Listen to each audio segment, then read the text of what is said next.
Dans cette vidéo, on va se concentrer essentiellement sur une petite différence qu'il y a avec CC 2015 versus CS5 ou peut-être même CS6. C'est concernant les boîtes de texte. On a vu qu'au niveau du gabarit, il y avait certains problèmes lorsqu'on mettait à jour un gabarit ou qu'on remplaçait un gabarit, exemple un gabarit A par un gabarit B. On a vu qu'on devait refaire ou reconstruire des fois des pages, surtout pour ce qui est des textes. Dans les CC 2015, même peut-être avant, je ne me rappelle plus exactement de la version, on a ajouté une option qui est fort simple, mais qui fait toute la différence. C'est que lorsque on clique sur une boîte texte, on a l'option ici à côté d'ajouter de convertir en fait cette boîte de texte-là en flux de texte principal. Le flux de texte principal, il ne peut pas y en avoir deux. Donc, en mettant seulement qu'un, InDesign va travailler uniquement avec ce flux de texte-là.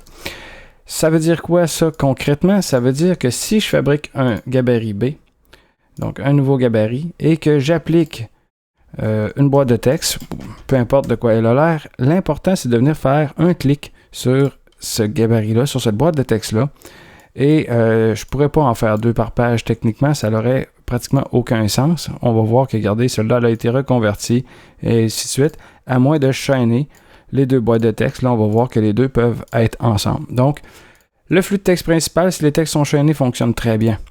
Et ça va me permettre une chose, c'est que si j'applique mon gabarit B à une page existante qui est déjà montée, par exemple la page 4 ici qui est déjà montée, en appliquant mon gabarit à la page 4, je double-clique dessus et on va voir que mon flux de texte principal va être reconnu à travers mes deux boîtes de texte.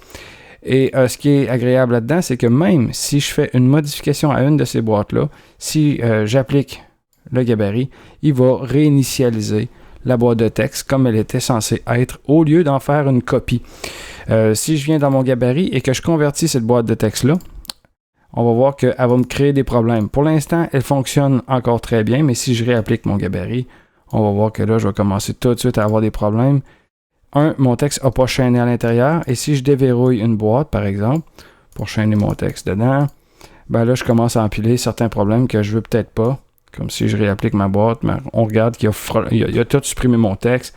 Bref, il faut vraiment s'assurer que le texte principal soit appliqué et ensuite, ça va travailler tout seul parce qu'on a créé un outil enfin bien fait pour la gestion des textes.